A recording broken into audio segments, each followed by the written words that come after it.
Welcome to the David Noble Show. Oh, thank you for having me. Thank you. Ash, I've heard so much about you. I've seen things that, it's like the only decent bio that Steph has ever done. Oh, really? That's nice. I got photos, videos, articles. Wow. Yeah. Did you know you were famous? No, I'm not famous, but I've been around. There's a lot of people write about you. Yeah. So a long time ago, people wrote about me because I was on a TV show, but it's been a while. I've never been on a TV show. Well, this TV show. What are you talking about? This TV show? This looks like classy. I pay for this. Yeah, it doesn't. Yeah, it's very classy. I feel a little intimidated. It's he's done a good job. The lights, the people. Yeah. So this is my first husband interview, spouse interview. Yes, and it's a deep competition. Wow. We're gonna see who has the most views. Most views. He's very competitive. He did well. He did very well. He started really posting it. So we started we're like, oh, we need whenever we want to learn an industry, we need to get the adjacency folks. Yeah. That are internal influencers, not necessarily known to the world, and bring them in and just start lining them up. The people behind the people. Publicists, the whole thing, because now you get so if Kyle does 3 podcasts a year, it might, probably a lot. So everybody has to pay attention when he does it because he's not a little different. Yeah. So we were laughing, and I got a message from one of his clients, and his clients was like, "How do you know Kyle?" And I was like, "You're like, I know everybody. I got same way I got you on my show because I got a big old podcast. Yeah, that's why. Yeah, super famous. Yeah. So anyway, it's wonderful to have you. So I was thinking about this walking over. When I grew up, they had all these commercials and photos and magazines and things, and I think I deal with a lot of students, and this goes to our students' required viewing. Yeah, and it's like, I knew how to get engaged to a woman. Mm-hmm. How did you know how to do that? It was like a brand new thing 10 years, 12 years ago. Yeah. And so you have an amazing husband. Thank you. He says you're amazing. We'll find out. We'll find out soon enough. Yeah. But I mean, how do you, it's a totally different concept.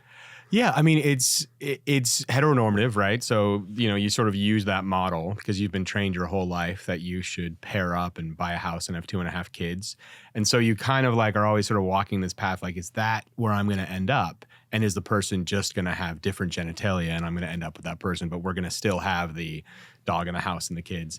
And there's a lot of points where you sort of diverge, or I felt I did, where I was like, I don't need that. And we had a conversation at some point about it, and I was like, marriage is just so heteronormative and silly or something like that. And he was like, well, I like marriage. And then I like marriage too. And then one day I'm just kind of staring at him, and I just thought about it. I said, you know what? Why not? Who cares? And everyone said, I always thought nothing's going to change. Nothing's going to be different. But I will tell you, the morning after the wedding, when I woke up and I looked over and my brain just said, oh, that's my husband. It felt calming, right? A lot like walking into, a sensory deprivation room like today. Just sort of I went, oh, I don't even like this person anymore. What's that? Yeah, I don't like him. Then I was going to get divorced. But I'm stuck in it anyway, so I may as well. No, I really felt like it was that moment that you just kind of go, oh no, I've declared in front of the world that I love this person. There's no denying it now that this is my person forever. Yeah. And there was a lot of comfort in that. And so I think while I was hesitant at first, I liked it in the end. So yeah, I just can't imagine growing up and going through that journey and thinking that's something I can just never do. It's kind of like being Jewish with Christmas, right? It's like, yeah, but I have a problem. I don't really think there's anything I can't do besides the lot. I always color outside the lines. I really haven't followed a lot of paths, and so I never thought I wouldn't have a partner, or I wouldn't have happiness, or I wouldn't have those things. And I grew up in the Bay Area. So the Bay Area in the 90s, was very liberal. We had, it wasn't perfect, obviously. There was definitely, fag written on lockers and things like that. But it wasn't from what stories I've heard of, even the East Coast, it's not as conservative as the East Coast. It is much more liberal. Yeah, it was... I was in a Catholic school on top of that. And there are clearly numerous people that we grew up with. Yeah. Very clearly gay, but like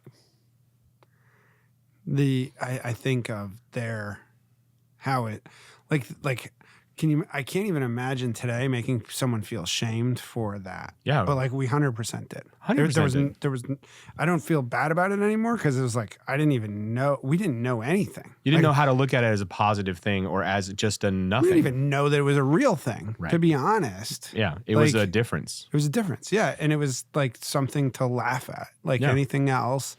And Kyle had put it in a good way. It's like, well, I still had all these friends, Yeah. and like it wasn't like you couldn't be friends with that, but you were gonna make fun of them in Rhode Island. You're gonna make fun of them for that. Yeah. And like you didn't even know if it was true or not, right? And you were probably wrong and right and multiple times. But I always have been fascinated that we built a society where we decided to make people feel shame or bad about who they love. Yeah. That's like as a core fundamental question. That's bonkers. It's a really strange thing. Like I've always liked how in Manchester and England they'll sometimes refer to you as love. Like, come here, love, that thing. And I always think about that. And I was like, what a great way to refer to people. Right. Like, maybe that's what we should be calling everybody. Like that to me is the greatest. Like, I think about that all the time. I don't know why. What's your favorite thing to do in the city when you're not cooking? Besides hide under blankets in my house, Yeah. I think. When you actually go out. When I go out. Yeah. Well, I love the theater. Yeah. I go to a lot of plays, as many as I possibly can. That's kind of why I came to New York, because it was theater and food, and those are two things I really like. As opposed to LA, where it's TV and movies. Or well, yeah, I mean, I'm Chicago, not so where into the industry. Sorry, but I definitely love to watch. Right, I love to. Because I went to theater school and I did theater growing up and all that stuff. And when I realized, I was like, that's like the hardest job ever. Like, I don't want that. Well, I don't know. I mean, cooking, like chefing. It's tough to say. There's no real good verb for what you do. Yeah, well, especially now because I do a lot more than just cooking. But definitely like, I think cooking's right. What is the verb for the chef? Like when you're trying to become a head chef, you're trying to do that. What is the verb for that? Because it's not just the cooking. The cooking is the easy part, right? The cooking is the easy part. Well, that's the part that got you into it, right? They say your greatest love becomes your greatest torment at some point, right? If you're successful. And I think with cooking, that is. You cooked for your mother, or you cooked for your family, or you cooked for a friend, and they said, wow, this is great, and their face lit up. And your ego went bing, bing, bing, bing. All that dopamine went like, this is it. I have to do this forever. And then you get into a kitchen, and they're like, yeah, but do it this way.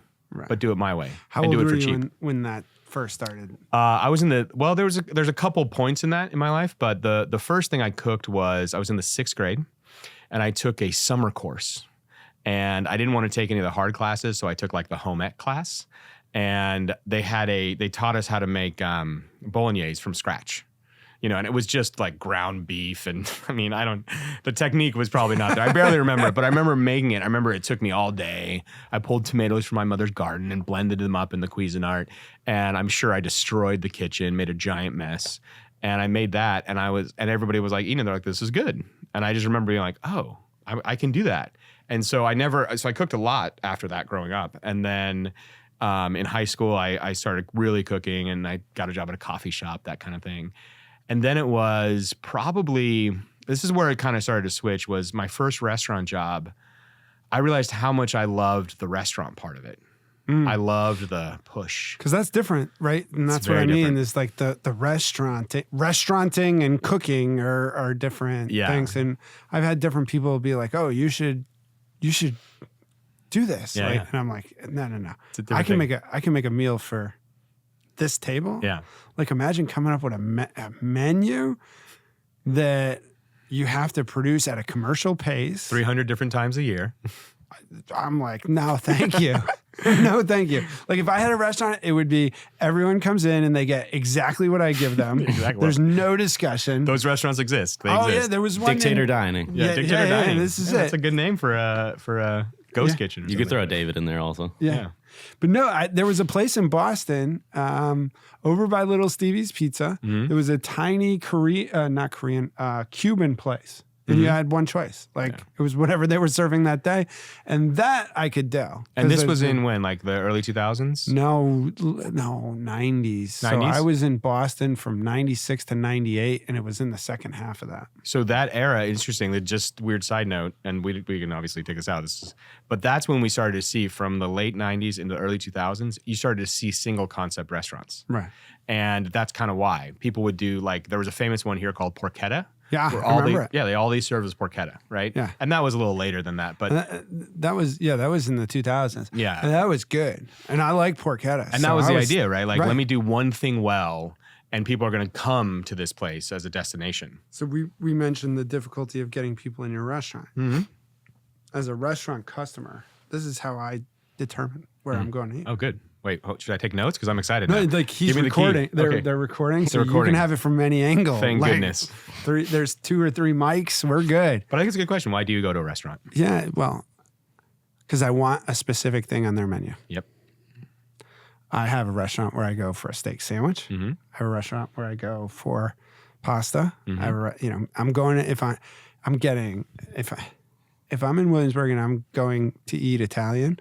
I have 2 choices. I'm going to Bamonte's or Misi. Mm-hmm. I could go to Lilia, but it's just like a little too. I like the bar at Misi better. Yeah. Misi's great. And she's opening a new spot, I heard, I think. Yeah. But it's like, it was not, I'm not on that concept. But like, if I want chicken and biscuits, I'm going to Pickles. Yep. Right. Like I have the thought, I want this, and then where am I going to get it? Yeah. So that's hugely important, right? Because now here's the question. How did you know, when did you go there the first time to know that's the place to go? Yeah.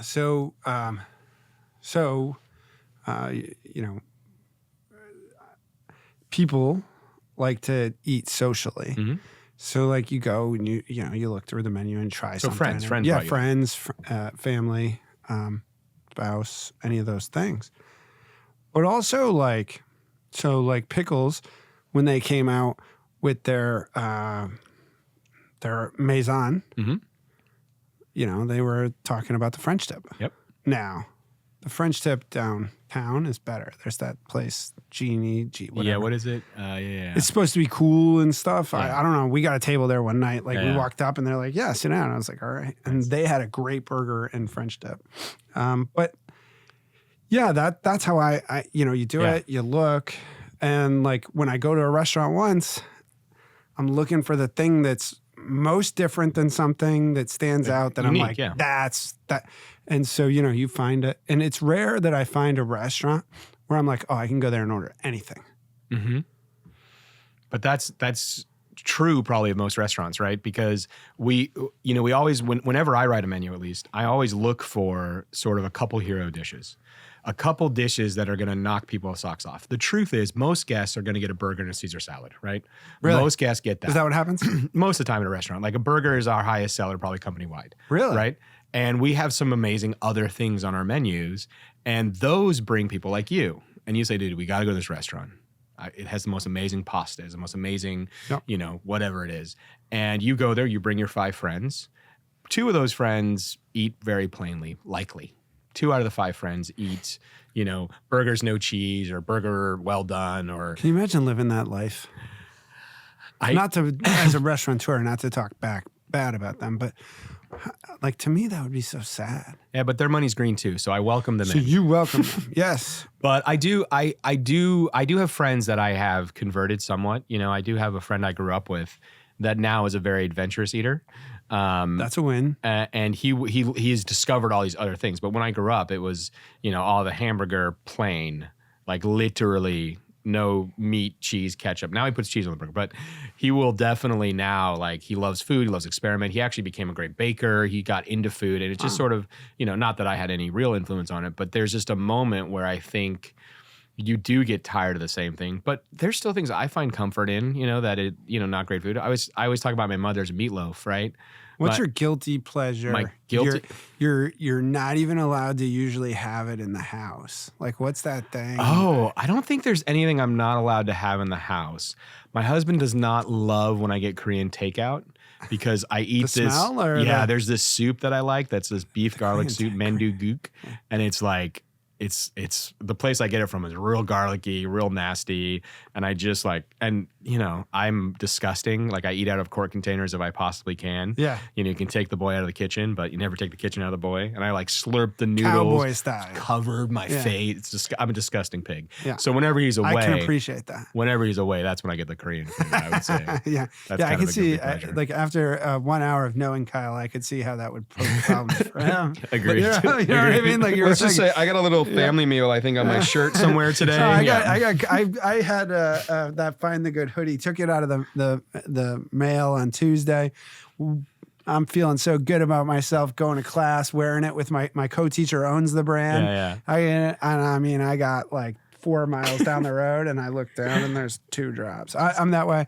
President of the Saudi University, Kaus, his Sir Edward. So he's got a Sir. And I was like, oh, it's kind of intimidating. Yeah, I of rarely course, get intimidated, but a Sir, right? He's a knight, you know? Like, yeah, he's a knight. Right And then he immediately spills balsamic vinegar all over him. And I'm like, just like me. This is when knights acting just Sir like Edward me. and Sir Knights and- Noble, man. Yeah, knights and serfs get together by Yeah. the coffee spills on our shirts. Yeah. So no, I can see that.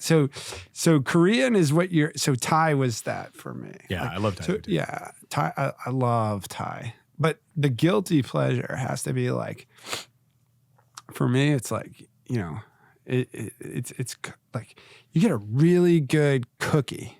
Oh, yeah. What about fluffernutters, man? I love Fluffernutters. fluffernutters. I know. Yeah, fluffernutter. I love fluffernutters. But I don't let fluff in the house. The other thing is I don't eat much white bread. Yeah. Good. I'm 'Cause- very glad to hear that. Yeah, because like that's what you put a fluff in. That's a You fluffernutter. fluffernutter Yeah, it's very has to white be bread. on Yeah, good yeah, white yeah. bread. What are you going to do, a whole Wonder. grain? Yeah, no. Like Jump over a bridge, Yeah, no, dude. yeah.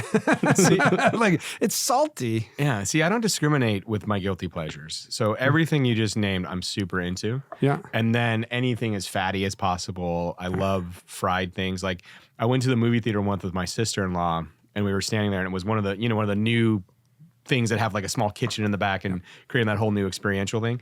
And they had these deep fried mac and cheese balls that were crusted in nacho cheese Doritos. Yeah. And I'm standing there with her. And I was thinking Doritos. It's like- got to be Doritos. I'll have that. And she's like, what? I'm like, yeah, that looks delicious. And she's like, aren't you like a chef? And I was like, yeah, but Aren't you like supposed to be taking my order? What the fuck is this? my money works.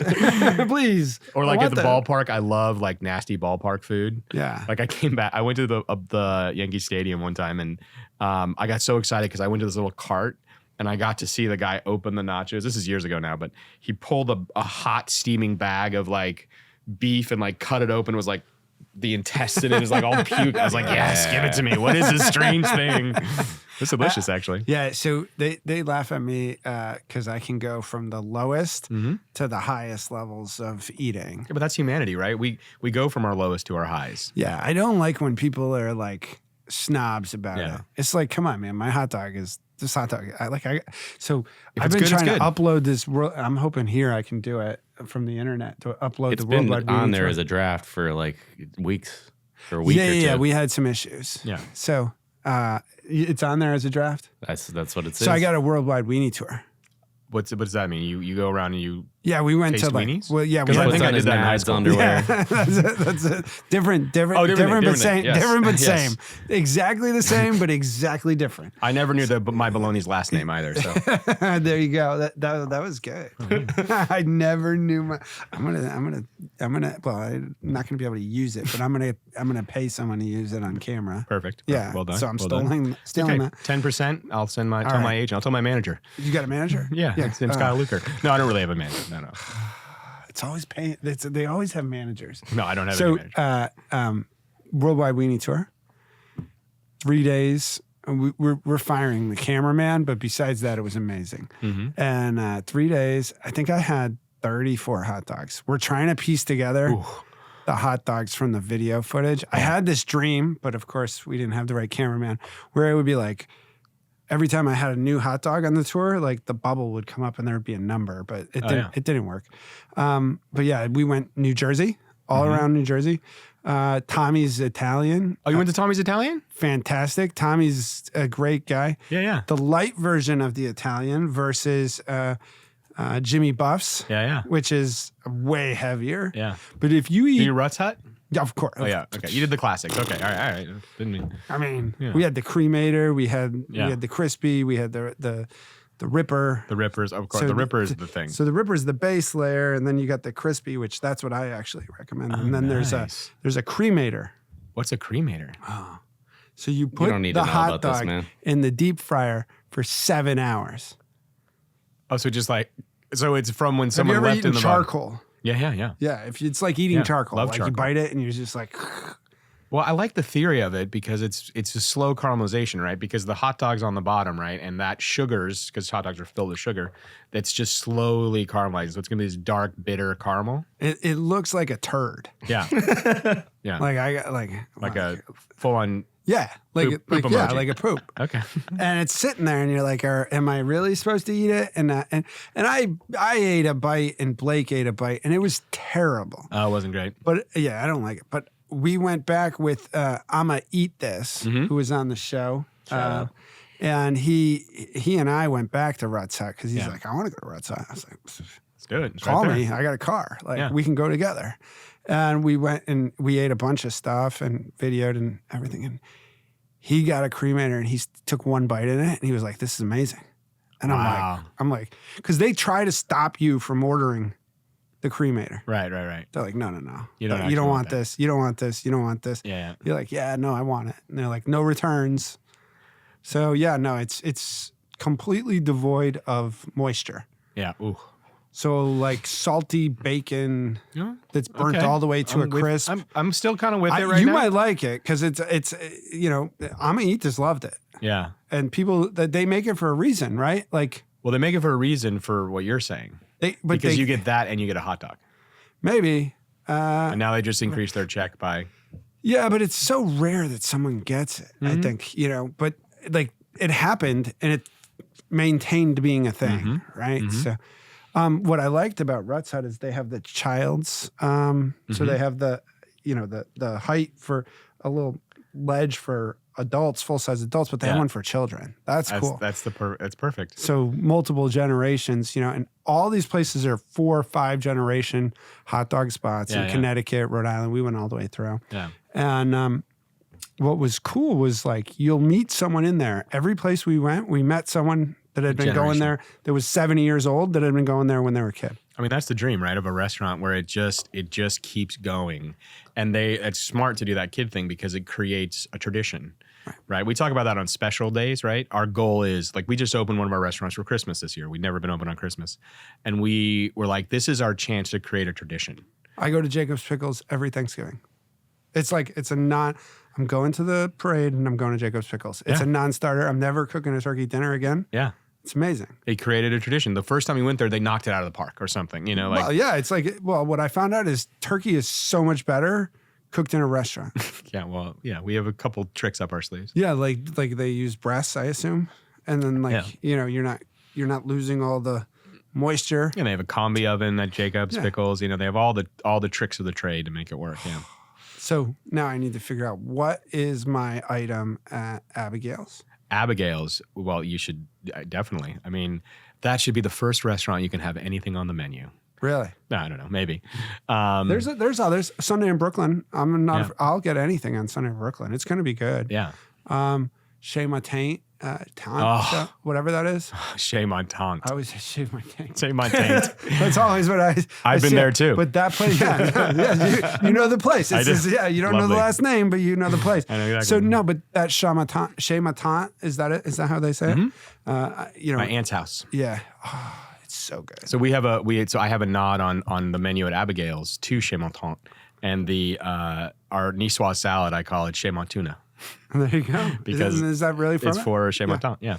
And then I know The food there's so good. I know the Brooklyn food restaurant much better than Manhattan. Yeah. Because it would be like Abigail's is like an hour from where I live. I know it's far. It's far. So it's like Upper it's West like Side. I gotta get a hotel, and it's Yeah, a the whole whole thing. You Yeah, can stay it's with me. You can stay with me. Yeah, I don't I'm live coming far. to hang out with you and Kyle. Yeah. So, but the other spot I love is Laser Wolf. Oh, Laser Wolf is great. What Yeah. a concept! He killed it. He's taken the white bean thing off the mezzo platter, and I'm like ready to fire off an email. You should. I've been twice, and I'm like, come on, this is like what? I've only been once. Good for you. Oh no, I've been a lot because like what I would do is walk over and put my name in at 5 o'clock, That's the move. and then you can go do whatever, and like 8 o'clock you're in. For sure.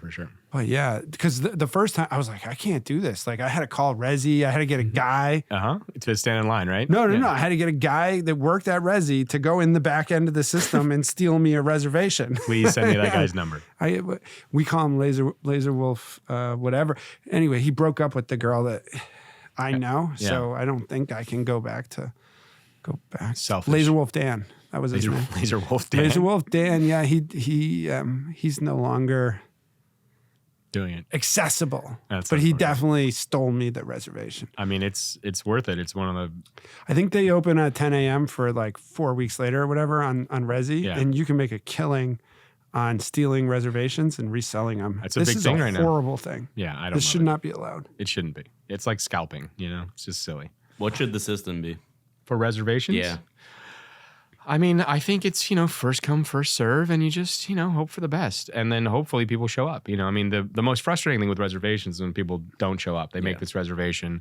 And there's this myth about, restaurants and things that, we save this table and that table. And yeah, of course we save a few tables for walk-ins, but it's not like you call a restaurant and when they say they're booked, they're fully committed. They're usually fully committed because it's a nickel and dime business, right? We're not sitting on bags of money. So, we want to get every table, everyone in there as much as possible. Hopefully we're overbooked, One of the travesties of communal dining or public dining has been the move to reserve seats at a bar. Yeah, It has I've never ruined understood the bar scene. We don't do that very much. We don't do that at any of our restaurants because I think the bar is supposed to be that kind Bar, of yeah, lively, like walk in. You can be too deep, Yeah, you can stand behind somebody and wait for your table. So under your first come first serve, you need a place to put people to wait. Yeah, And especially in New York and Chicago. And you want to sell them a drink while they're waiting. And you wanna go to a place and get a drink, and then get your meal. Yeah, That's exactly why I opened the Capital One Cafe down the street. Yeah, is that why you opened it? Yeah, because you get a coffee I'm Capital before. One Chris. Yeah, good. You get a coffee before you come in, then you do your podcast. Yeah, exactly. It's perfect. Genius. You got him for like $20. He's got $8. mints and $8. everything. I was sitting there and I was like, this place is really weird because it just felt that's what weird. everybody says, and it is extremely weird. And then minutes later, I've got a coffee in my hand. I bought some mints because I didn't want to smell up the room. Like it was a whole thing. Yeah, they got me for everything. I got to take out a David had loan the now. smelling up I the took out a room. house loan while I was there. It was amazing. Yeah. Yeah. It's not a bad It's spot. genius. It's actually really good. smart. Yeah. Really smart. Like you could pull up and sit and work, and then like you said, get your house loaned or Yeah. and they give you a discount for using your Capital One card. I know. mean, I this got isn't supposed shamed. to be an I advertisement. used my American Express, and they were like, "What?" Like, they shamed me a little bit. So I did not have my wallet on me, and they were unimpressed with my card situation Did either. you just use your phone? Yeah, I just use my phone now. I don't know. I'm not very good at keeping up with things. Yeah. I know where my passport is because I'm flying tomorrow. That's good. But Yeah, that's going. it. Yeah. Yeah, passport, phone. I figure I can get by just about anywhere on my relative good looks and charm. Yeah. That's how I've gotten anything in my life. Right. So, how many restaurants are you up to? Is it 4 or 5? We have 5. 5. Yeah, with Abigail's just opening last year. Abigail's going to be a year old in March, so I'm super excited about her birthday. We'll see. We'll see what Are we you having celebrate. a party? I don't know. I mean, we should have a We party. should have a party. We should I'm do a inviting big- myself and Chris. You are welcome. Chris will have to see. Yeah, we're gonna That's- We get, may not be doing. we're gonna get him a stylist before he comes. We may but- not be doing plus ones, and it is on the Upper West Side. So I don't know if they. Oh shit! I Right, can't get he's into not the allowed Upper to West let Side. you guys up there. I've been trying to get past like 60th Street, and they just won't let me. They Up just won't let you there. up there. Yeah, get you on the train. I just keep hitting a brick wall like a video game. He lives in Queens where they don't even Right. have subway or Now, where anything. is Queens? It's so you go that way. I think No, that way. That way. I think. It's that way. Is that way. Yeah. Yeah. See, There you go. I mean, not the good part of Queens. Yeah. Yeah, he lives. It's the bad part of Queens. Actually, Maspeth. Queens is happening as far as Maspeth. you live over in Maspeth. Murder Maspeth, we've been calling it. Me Wow. and the only other guy that I've ever met that lives there that's a stand-up comic whose show I'm developing. Murder Maspeth. He grew up there. What's his name? Liam Dalton, Why are you Liam developing a show with him? because he's funny. Yeah, And is that honestly, the red hair guy? more so because he lives in Maspeth. It's I would easy, have it. easy commute to the house. It's not. remote No, recording, or here? there's nothing about a commute to Maspeth that's easy to or from. He got one of those. I don't even know what to call it. Just this like 4x8, like full windshield locked things because he drove over here and parked. I was like, don't do that. He had to go all the way to Brooklyn to get it. It's a whole thing. That's crazy. I don't even know what he just said, but it's scary over there. It's, No reason I mean, to go. Yeah. All right. Well, I won't. I'll skip it. So yeah, so you know, you're married to a former guest, Yes. Kyle. You're cooking. You're going through life. You're going to drama school. Yeah. We can tell by the way you pronounce and enunciate. Oh, thank Yeah, you. Yeah, like I was thinking to myself, like we need to make sure people went to drama school. Like apparently they teach that there because They do the lips, the teeth, the tip of the tongue. Yeah, I don't know any of that, as Yeah. you can tell, but I noticed that it's better than when I talk.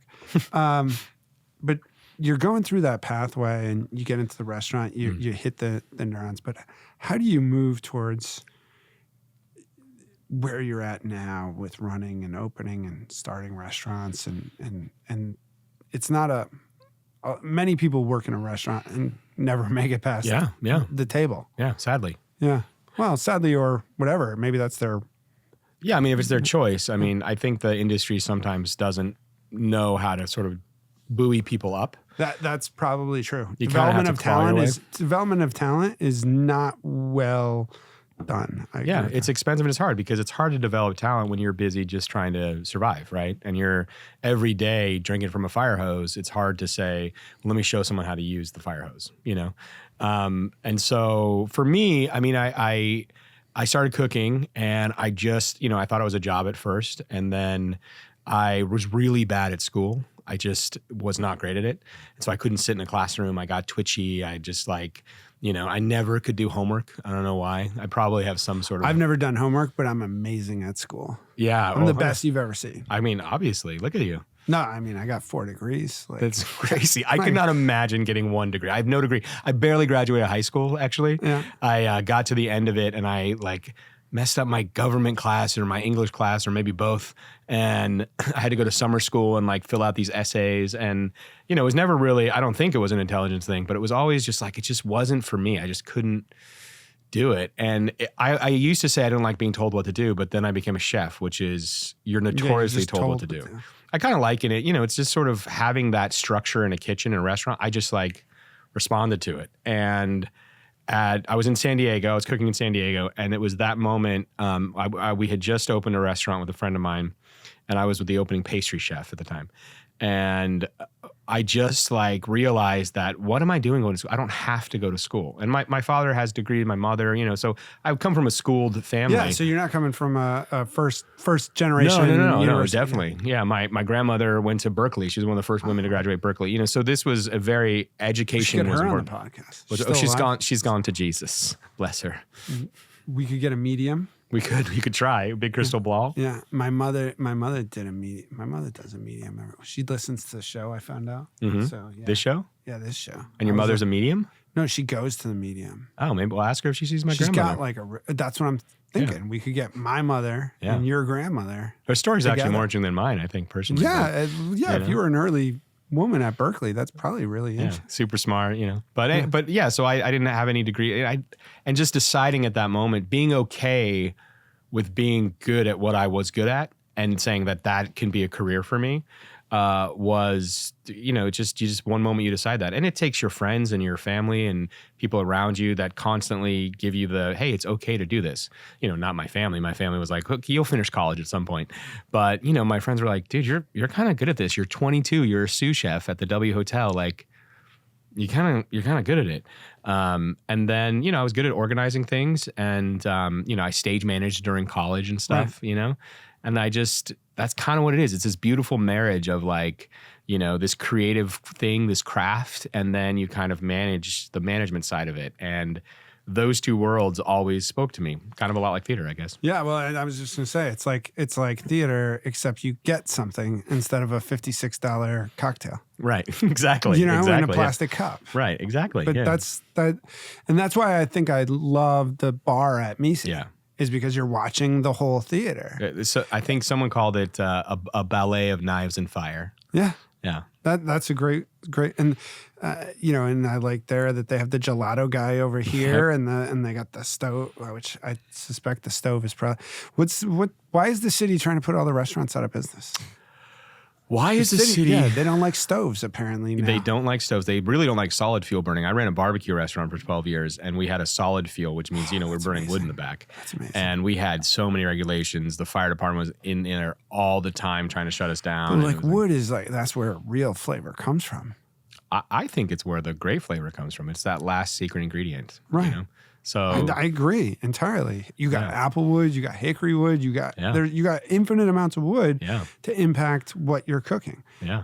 It's crazy. It's how you turn a pork tenderloin into 12 different things. Exactly. And I would say the city, it is strange. There is sort of like a, somewhat attack on the restaurant industry, not just from what you're talking about, like the regulations in the back of how to plug a stove in under this hood and that hood. And now we can't put pizza in ovens under a certain type of, there's so many regulations. It's every year we get and we don't know till we're inspected. That's the best part about the New York City bureaucracy. You usually don't find out till someone walks in your restaurant and says, whoa, why didn't you do this? And you're like, what? So Ash loves the New York City regulators and stuff, but me being I hate them. I don't think loving them is a popular opinion at all. It's a necessary opinion, he maybe? loves them because he's got to get rated and scored and all that. But I just think they're taking whole concepts off the plate. Like you can't do this. This is communism. That's clear as day. it. It's communism. See, we're this is you're welcome to QAnon, right? Yeah, exactly. And that's where I get, it's of course I want to save the environment. But I also want a barbecue restaurant. Yeah. I'm not willing to give up a barbecue restaurant. Well, you're in good luck because there's a new one opening in Manhattan. It's not ours, so I don't know if I should pitch it, but I'm going to. This guy, Hometown Barbecue, Billy Journey. Yeah, I know this. He just signed a lease on a restaurant in Hell's Kitchen. Hopefully he opens it, and I'm not just blowing up the it spot. might take it was 3 on years. Eater, so it might take 3 years to open in this city. It's gonna take forever. Yeah. So that's a good point. If you're a great chef, you can enjoy other people's foods and say it. Yeah, definitely. If you're insecure, you can't. And it's right? And it's I've had that way, why aren't we going to, I had a friend, well, we got to go to my place. Yeah. No, we could go to any of these restaurants. I'm spending thousands of dollars at your restaurant. We're okay. Yeah. We're friends. Yeah. When you walk into a restaurant, you can't control it, can you? You're they're losing money at that bar right there. It depends. It really depends. I generally can, especially if it's a big group and we're all going and so you can get into the vibe. We're just into the vibe. And if somebody asks me, I can turn it on, which I'm sure you have a similar thing, right? You can sort of walk into a place and just be like, oh, I'm just getting coffee. And then you can walk into a place and say, why doesn't this place work? Yeah, I'm obsessed with that. So I can't walk into a restaurant that doesn't work, or bars are really bad. Yeah. I can tell a bar is broken in 6 seconds, right? And Yeah. it's what are you guys doing? But it all kind of depends, right? So if I'm at in New Jersey at a small town that somebody just opened their love passion bar, and I'm like, God, they really need to sort this out and they need to do this. I'm like, but they just love what they're doing, and it's it's what it is. You know what I mean? So I have you can walk into the bars immediately and be like, oh, this is an alcoholics bar. Oh yeah. First, this is a guy trying to make money. Yeah. Versus this is someone who loves cocktails. Or someone showing off, yeah. Right. And And those are sort of or showing off. you can walk into a bar and say, this is someone who owns this and they're 400,000 miles away from this place. Correct. You can because it's see it all. wild. Yeah. And I think I think that's one of the things I actually like about it. And like, I can tell you, I just had an experience at a restaurant that I won't name in New Jersey. And I walked in and I was with Kyle and I said, should we go? Like the moment I walked in the door. And it was a little thing, but it was the carpet on the front of the door was torn and it was like lifted up. And it's that broken window idea, right? Yeah. And if sure you don't enough, care the meal I about had the was front of terrible. your door, you don't care about any, you don't want to see what's in the back. I don't want to see what's in the back. And Kyle's like, no, we're going to go. Let's sit down. Let's see, whatever. And so I sit down. And at that point, my spidey sense was super heightened. Yeah. And I saw some sins that were nothing disgusting. It's not like kitchen nightmares, right? there were a few things that really made my hair stand up that I came pretty close, and had I had a few more old fashions, I probably would have. But I came very close to like. I'm taking over here, guys. I'm taking over. Shut it down. Get out. Yeah, we're redoing everything. Yeah, no, I hit that in bars, not so much in restaurants, but in bars. When I look at a bar, and I'm like, that girl's pouring too much on every customer. It's who's watching? That bartender is taking shots. Like, come on. Okay, in 1982 in Buffalo. Yeah. In the neighborhood bar, okay, that's like you own it. You drink the liquor, whatever. But like in today's commercial environment, like you can't lose shrinkage to the bartender on tips. And so all right, let's tee this one up hopefully for social somehow. Okay. But like tips. Yeah. Why can't we just go away from that? Well, we tried in New York. Danny Meyer really tried hospitality included. And I think it's a great idea. The problem is it's this idea that Americans don't want to pay for their neighbor. They don't want to pay for their neighbor. Because it's this idea that like you're forced to do something because it's good for the greater good of the economy and the greater good of the restaurant economy, right? You're forced to just say, hey, we're just going to do it. We can pay the cooks more because still back of house is notoriously underpaid. We can pay and everyone has an equal share. That idea of equality takes away some choice. And even though those people probably pay more when they were tipping, more dollar for dollar, it feels like I have choice. And we took that away and our guests, the guests just said they didn't like it. Yeah, and I just think it should be outlawed. Like you have to pay people. Like if your restaurant is going to exist, you have to pay them, and then tell me how much I have to pay you. Yeah, and I'm like, because like it's not so much the tipping; it's watching cheap people not tip. Yeah, it's and they insulting. Just don't get it. It's insulting. They're like, oh, we're not going to tip, and like, okay, but it's actually included in the like.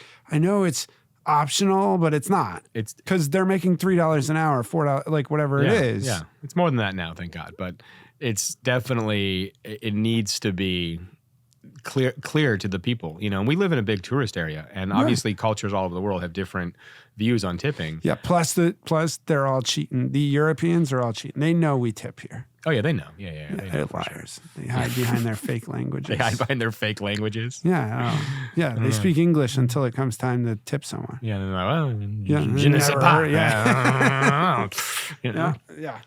We got to get them cigarettes. So yeah, I'd love to see that where it worked. And I do think you're right. As long as you allow it to go either way, the tipping's going to win because the menu price is going to be $18 instead of $32. It's societal, right? Because we need guests and we can't do anything to risk not having them. And they're the ones that really decide on how we do business, right? We don't get to decide that. Our customers and guests are the ones that decide how we do business in many ways. I have friends who own restaurants and manage restaurants, and they tell me that they would never be able to get employees if there wasn't tipping.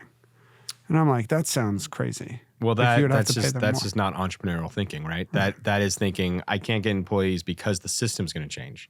Instead, if you're a bartender and you make $1,000 a week and you work 25 hours a week and make $1,000 a week, all you have to do is make sure you pay that bartender 1,000 hours a week. He's not going to care if it came from a tip money or that. He's not going to be like, well, that is how I find my worth is based on how much tips they give me. He doesn't give a fuck. Can I say that? Yeah, you can say anything you want. Oh, okay, great. You already said fag, so did I say fag? Yeah, in the beginning. Did it again. Which you and your husband, and like, so I think now we get to, Chris gets to say it now. Chris gets to say it? Yeah. Because like after it's been Chris, said you gotta at least buy times, me dinner first before you say that word. So we've had 2 guests with retard as well. Oh my God. Oh yeah. Who is this? Who is the We second had retard? Raquel and the meme lord. Yeah, okay. I remember Raquel, Meme we're Lord. getting her Raquel was own a while show. ago. We're getting Raquel her own show. Oh, that's fun. She's far to the right. Yeah. Yeah. We're that was good work on our part. We killed that. We were doing a pitch in like a group chat, Yeah. and we like did like not a good cop, bad cop. We were basically just insulting each other, but also insulting her into And then doing complimenting. it. We had Yes. just the right number of compliments with insults to That's a work on perfect the female mind. Yeah. Because like, people are afraid to do this. Yeah. To do this kind of. Have their own show, even if they yeah. would be good. Yeah. And she was just on like the cover of New Yorker magazine. Yeah. So we're like, look, they're the left wing liberals are giving you a show. Like it's your time. Yeah. Like, come on. Like you don't get this. And then so it's, but no. One of the things we've seen. So he has a big background with comedians and a lot of those. And like, I can tell you're really funny. yeah. Oh, thank you. No, Yeah. he listens to them. He doesn't. Can you call me a fag now? Yeah, we got to get it. You have to go do the work, man. You don't get to just jump the line. We call you that. Right. So, but no, all seriousness aside, like that profession has really struggled to make this leap in change of language Yeah. from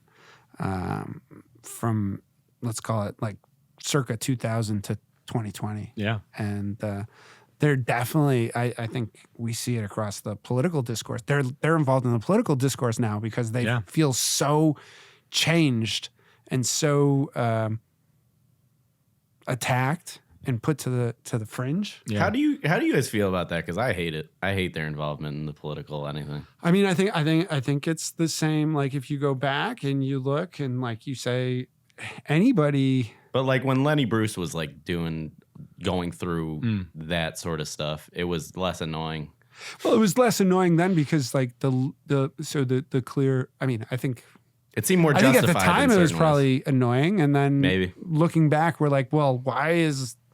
It's like I bet people didn't like Stonewall, right? And then like now you look back at Stonewall, and you're like, You're of like, course so they with did it, that, right? yeah. Like and then you look at the Selma Bridge, and like they were beating people and shooting, and then now that they're like, and I think the comedians like they had free reign. Yeah. They serve an actual function in society, which is calling out stupid shit. Like when they see it, they use intentionally antagonistic language to elevate the sensory component, right? And so now they're pulling one of their tools and post hoc, like the post hoc 10 years later, judgment stuff. That's what I think they're really angry about, is not losing being able to say certain words or those things. I think what they're angry about is I did something 10 years ago and it was socially acceptable. It was along and you the guys line. changed the rules, And now you've changed the rules. It's okay that you change the rules. You just can't penalty. This is my profession. You can't destroy everything I've done because the rules changed. I think it was Jimmy Kimmel that was in blackface. And then like Morton Downey and a Jr. slew of other people also, but Well, Morton Downey Jr. Sure. Not Morton Downey Jr., whatever his name is. Yeah. Robert Downey Jr.? Robert Downey Jr. Morton is his uncle. Morton is it his uncle? No, I just made it up. It does sound like a good uncle name. His uncle, I he knew loves that. soup. Yeah. He has a pickle with every meal. Uncle Morty. He's great. He's great. I don't know. I think it's Robert just, Downey Jr. in Tropic Thunder is like one of the greatest characters of all amazing. time. It's a great movie. And But Tom that Cruise in is that a movie is satire, amazing. right? Like that satire is the whole idea of it. Right. That's and it's funny. what is stand up? I mean, it is. I think the question is always a question of intention, right? That's the first thing. I mean, you brought up Lenny Bruce, which is interesting because Lenny Bruce broke a barrier with it, right? It hadn't been really being done yet. That's why it seems a little bit more important. He's a hugely important comedian, and kind of sometimes forgotten comedian, I think. For sure. Except for real comedian heads. I think the important thing is because if a comedian is supposed to be a reflection, like you were saying, of society, they're supposed to tell the jokes of society and be the observations. They have to observe it properly. No. And sometimes that means you There's adjustments. Exactly. For there's sure there adjustments. But, I laughed at a lot of comedians back in the day that maybe I shouldn't, and Well, the number of movies that can't be made today that are classics from our age. Yeah. My Instagram algorithm has a lot of weird movies that come up and I go, wait, I remember that. There's one out there called Tiptoes. Have you heard of this one? No. I'm not going to talk about it All because right, I'll get in trouble. But you should definitely look up Bosom Buddies. I have a theory that Tom Hanks has bought every episode of Bosom Buddies. It's gone. Yeah, because you can't find that anywhere. Yeah, it's gone. I love trust him, that dude. show. Dude, Tom I don't Hanks. trust him. People want him Tom to be Hanks? president and stuff. I don't trust him. He's got something. I don't trust him. He's from my hometown actually. Is he? Yeah, Concord, California. He grew up there at some point. Yeah. You gotta give us some insight. Yeah. Well, I didn't know him. I You mean, didn't know we him? like You didn't to- hang out at the house? No, we didn't. Hang out behind. He's significantly older. You never than met that. Wilson, bro? No, Wilson. Oh The God, coconut? Wilson. That's when it all happened. When He he did had a Survivor, run. that's when he met the Cabal. He had a and run of movies For there. sure. That's I don't know that's ever been. He's people always talk about Tom Hanks being the last movie star. I don't think that's true. Not Tom Hanks, Tom Cruise being the last movie star. I think Tom Hanks could very well be. He's just a little bit of a difference because he's a big theater dork, right? Yeah. I mean, he's into theater. You ever see him do Shakespeare? Like sometimes he'll do Shakespeare. It's like kind of funny, I think. He has such an amazing. I know you don't like him. It's I 'cause didn't you're say I don't like him. I don't You're trust threatened him. by his greatness. I don't I trust get it. him. I don't Yeah. trust him either. But his range from big to Philadelphia to it's not Home Alone, but that's the name in my head. Yeah. Like that whole Forrest Gump, the whole Yeah. range thing is insane. Yeah, for his one performance as person. Kevin in Home Alone was superb. Outstanding. I didn't even know Yeah. it was him. I didn't even know it was him. Yeah, They didn't have CGI back then. It's amazing. I mean, I Just just think about shocking. Him. Yeah, it's shocking. But it is quite a run, and to play characters so far from, like who knows what it's like. He isolated himself on an island, then got locked in an airport. Yeah. Oh, I forgot about that one. The The airport one's one. good. Yeah. Yeah. That one was wild. And then you go back far enough, and he was doing Bachelor Party, which is one of the all-time Money All-time. Pit with Diane Keaton. Great movie. Money Those Pit. movies were so unacceptable today. Like you couldn't show that to a young person because they would go and say things at school, and you would get a. Yeah, Howard the Duck. Remember that? Oh my God, Howard the Duck is a kids movie, right? Like for sure. That was yeah. Have remember you that? ever seen I it? know, I know. Well, we're putting it on your watch list very soon because it's should be on your watch list. it's so ridiculous. This duck comes from outer space and all kinds of inappropriate things happen. I am a with the duck. child, so I should be right in there. Yeah, it'll Enjoy. be good. But no. So, I mean, I do think the comedians have a purpose here, right? Just I think this is one of the pieces where people forget, like restaurants have a purpose in our society. They go back thousands of years. Yeah, a long time. We need them as communal eating places. 100%. I mean, without restaurants make community, in my opinion. They force it sometimes because you need this sort of, sometimes I call it neutral ground, right? Because you have your home and you have your office and you have these things. And in those places, you're often dealing with conflict or you're often dealing with stress or challenges. The restaurant becomes this beautiful neutral place where people can come, enjoy a meal, enjoy a drink, and just breathe. And we take care of you. I have a friend with a place called Third Place. Mm-hmm. And it's not your home. It's not your office. It's your third place. It's your third place. Yeah. Not a restaurant.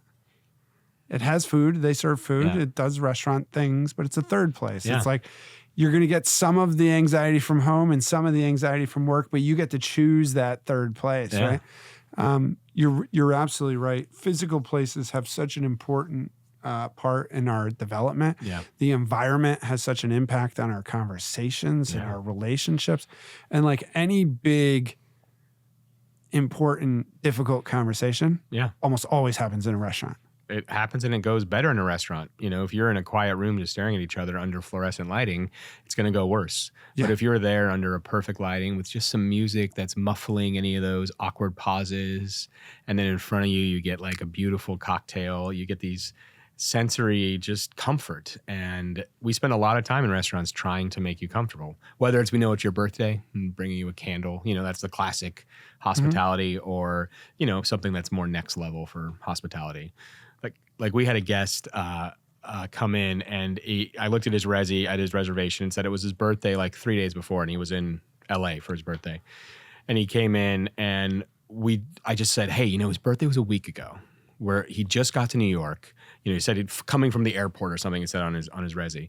So we checked his bags, and then we got him a small little, what are they called? The crackers, the English crackers that they do at Christmas that they open up and they put a crown on. We got him one of those, and then we got him a dessert with a can, and we said, hey, we're sorry we weren't there to celebrate your birthday with you. Oh, we hope nice. you're here next year. Yeah. And we just gave it to him. I mean, this guy, you would have thought we'd, gave him the moon. And those moments like created something very special for and he was in a business meeting, so I'm sure he was slightly embarrassed or whatever, but still, he just sort of like, that's what we do. We take care of all those moments for you. Are you a restaurant regular, or are you going to go to as many restaurants as possible? I would say I do become a regular because I am a little bit of a creature of habit, kind of too. In probably a bad way. I love going to new places. Do you? I don't like it at all. I like it as a sort of, experiment. It's one of those things I never want to go, but I like it when I get there, Like I'm always kind of like, oh, should we go? And then like we just ate at Manhattan downtown, and it was just blew me away. I mean, the food was amazing. The experience was amazing. Everything was just great about it. And it made me kind of rekindled that in me. Because, COVID sort of killed it. When New York City and COVID, I mean, we've kind of forgotten it. I think we've just sort of like, oh yeah, that thing that happened for a year. That's we're pretending it didn't happen. Yeah, repression. We screwed it. Yeah, we screwed it up. We screwed a lot of kids up. I think the adults are generally fine.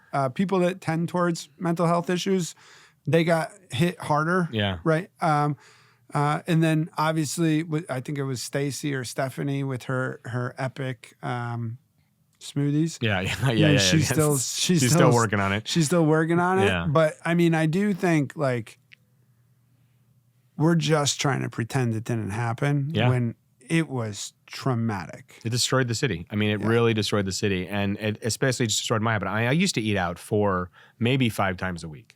Wow. Truly, like we would go to our locals. We would usually try somewhere new. It was like part of my life. I can't imagine how much money I used to spend. And the pandemic, obviously, we got out of that habit. And now I'm more in the habit of either ordering something when I get home, or I swing by the Trader Joe's and grab a little thing. We make it for dinner, and it's become like less of the habit. And frankly, I think it's the habit of everyone in New York, and that's part of our struggle. You shop at Trader Joe's? Yeah, it's close. It's convenient and close. Wow. Yeah. Wow. I would have thought like we're getting real meat. Listen, I would like that, but there is a major issue with that. There's one butcher that I like in the Upper West Side on Hudson and Charles. Damn, I can't go. It's you can't. Yeah. They actually use one downtown. You might be able to go to. We can get you directions. Yeah, exactly. There's someone in Queens I know. But they're not open when I get off work. Like it's more like I don't think about what I want. I mean, I have the old, I guess, French mentality to stop by the market on my way home. So I do too. I grew up in Woonsocket, Rhode Island. Yeah. You stop every day. You go to the grocery You go store. to the market. You get whatever you're going to eat. Maybe a couple other little Make your things. shops. Yeah. That's what they call it. Make your shops. Make your shops because they don't Have a really cabinet speak and make English. your shops. Yeah, you make your shops. Like you make your stores. Yeah. Make the stores. Like it's the thing you do every day. Right. Like when you leave work, you go and you get whatever you're gonna eat. But yeah, you got a fish shop. Fish is a major freaking problem. I think fish is the biggest challenge to find great fish. Obviously, we have great fish purveyors for the restaurants. Yeah. So often I'll grab something from them. We're not admitting that because, who knows? I know, who knows? Yeah. But I mean, the New York City Gestapo will come after. I know they'll be at my door. And you like, took a piece of fish out of this You're gonna restaurant. swim with the fishes if you don't shut up. But no, I mean, yeah, it is a real problem, right? In New York? Yeah, it's a real problem. You know where before living in New York, we go to Costco. That was like the best fish you could get. I mean, Whole Foods used to be really great. I think they're struggling with the Amazon situation. Yeah, I don't shop at Whole Foods. So I haven't. I used to call it Whole Paycheck. So yeah. No, I rarely get in there. So I do know they have a generally good looking butcher line and fish line, but I've never really. The meat has gotten better, I think, in some ways. Like you can find really high quality meats now around, but fish is, but fish is a struggle, I think, worldwide. I mean, it's a challenging product, and you know. Before we do the little plug for the underwear and wrap up, thank you so much for coming. Thank you for having me. What is the dish that you don't serve because you don't have the right concept? But man, what's that thing? Oh, what's the dish I don't serve because I don't have the right concept? But like you love it. You would love it. You would serve it. I mean, there's definitely some dishes that I want to get on menus that we just haven't found the moment to put them on, like cioppino, San Francisco, like fish stew. I've always wanted to kind of get on a menu. That would be good. But I've had this sort of idea. In San Francisco, there used to be in the 90s, in the late 80s and 90s, my father took me to these kind of wok restaurants where it was like basically just a giant wok in the back, and this person would make chow fun, or they'd make this, or they'd make that. And that's how I remember it, you know, but I was 9 and 10 years old. So I kind of want to do that in a sort of like, you know, like a chow fun San Francisco Chinese situation, which is different than New York Chinese. It's a different vibe. And you're eating out of just the little oyster boxes, which is what the Chinese takeout containers are called, oyster boxes. So you're just eating out of those, but then like craft cocktails. And like this amazing high end cocktails with slurping noodles. Slurping noodles. Like I think that's kind of like slurping noodles might be the name of your slurping noodles. I like it. I don't know what I was gonna call it. Yeah. But no, I think that's interesting. Like even in New York, the Chinese has gone different, right? Like there used to be like sort of you go upstairs. If you had a Chinese friend, you'd go upstairs and you get like something like you couldn't order. Like white people couldn't order because like you couldn't talk to them. Yeah. And then you get something and it would be like all this food and then you would eat it and it would be orgasmic. Like it was like where, how, what, where. You don't know any of the things you just ate or the flavors, but it was like, wow. Now I don't know where that is. But it's gone the way of the rents, right? You know, I mean, if you're paying $75,000 a month in rent for a space, you can't. It kind of screws everything up, and you go, wait, look, I can make more money if I just put $75,000 in a CD. Why am I opening a restaurant? You know, and I think you can come see us out in Flushing, though. Yeah, in Flushing. Yeah, Flushing's got to go. Do they have like the real Chinese spots? Flushing's got it going on. They got it going on. Yeah, there's a couple places. Flushing is China. I mean, I know that, but I don't know that like. I won't be able to. It's not in Manhattan for sure. The old Manhattan, when you'd go towards Chinatown in 2000, 1990s, 2000, there was always like, there were all these restaurants in Chinatown on the ground level, but then there would be these like walk-ups to the second floor, and it would be, you know, you just couldn't even speak English in those places. Walk is spelled how? What? Walk up? Walk up? How's it spelled? Yeah. Walk up. W-O-K. Yeah, I don't even know. He's making a joke of a pot, you know, a walk. It's I know what he's doing, it's a pun, but I don't even know where I found him. Well, sometimes. pun is not the highest form of comedy. No. But it is a form of comedy. If you say so. Puns, I got friends with puns for days. It's I actually love puns, actually. I'm a total pun dork, like major pun dork. So I like the sprinkle, the ASMR. So these are from our sponsors. Dan is on his episode. So he made these better for balls underwear. This is high quality. Well, I have balls. Yeah, GP, listen, make sure we make a clip this week, GP. So we need a balls clip. Because he's given us underwear for all our guests. So there's now wait. If I wear them, you're not gonna clip my balls, right? No. This is for like the social media. We might shave them though. So I don't know what happened to the packaging, but as you can tell on video, it is still in the packaging for Kyle. So tell him not to be a little too worked up about it. Okay. Because his underwear is clean in there, and we're trusting you to deliver it to your husband because I forgot, and so. Couple of reasons. One, I like to say better for balls underwear. Okay. That's why. So I was like, Dan, can you we'll just give your underwear out. Like, great. You're looking for a reason. So that worked. Number two, I like to make Steph ask people for their underwear size because it really bothers her. Oh, that's fun. She hates it. So then my response when I said I only wear a thong, she didn't love that? She might have been okay with you, but like the random people, and like that she doesn't know beforehand, it's like it puts her in a place that I really enjoy to see her in. Well, the truth is everyone wears underwear, so you should be comfortable with that. We all wear what's the deal? Like everyone wears underwear. I don't. I mean, or not. Yeah, well, so Dan, in this week's episode, you will see he talks about his commando style shorts product that he came out with for people that don't wear underwear. And then I'm saving you from cancer. So now you're gonna make the transition to nads, organic cotton, or bamboo. You can get bamboo, but I have a couple brand. bamboo. Yeah, but you want to get off of plastic. Yeah, I really like that you said you were saving him from cancer. I am. I'm saving him from at cancer. all how or why. Well, because I'm assuming the balls are free. It's like it's no. See, there's plastics in your underwear that are not organic cotton or bamboo right now. And well, I don't know what you're wearing. You'd have to if you go to the episode that just got posted, we were in our underwear. Yeah, we didn't do that. We don't do that still wore his every shirt and episode. stuff. Yeah, he's mad I wore my shirt. It's because I'm fat. And that's a little modesty never hurt anyone. No, I mean a shirt. It said Nads on it. Yeah, well, we were promoting the sponsor. Man. Yeah, whatever. Dude. So it saves you from cancer because there's plastics inside of your underwear in the manufacturing process, and those plastics absorb through your skin. Your balls are absorbent, is what we're telling you. You're learning today that your balls are like a sponge. Microplastics. See, after 40, my balls haven't absorbed much. It's usually just moist down there at this point. No, it's a replacement. Like the plastics go in and the moisture comes out. My God. This is real. This is real science. I literally want to change right now. Yeah, I actually might change when I get back to the restaurant. You're going to get home. You're going to go to the nadsunder.com website. You're going to look at it. And you're going to be like, oh, really? And then the answer is really yes. Oh, no. It's wild. So since we don't have that many viewers and we don't have that many listeners, we're like, well, we should save the world.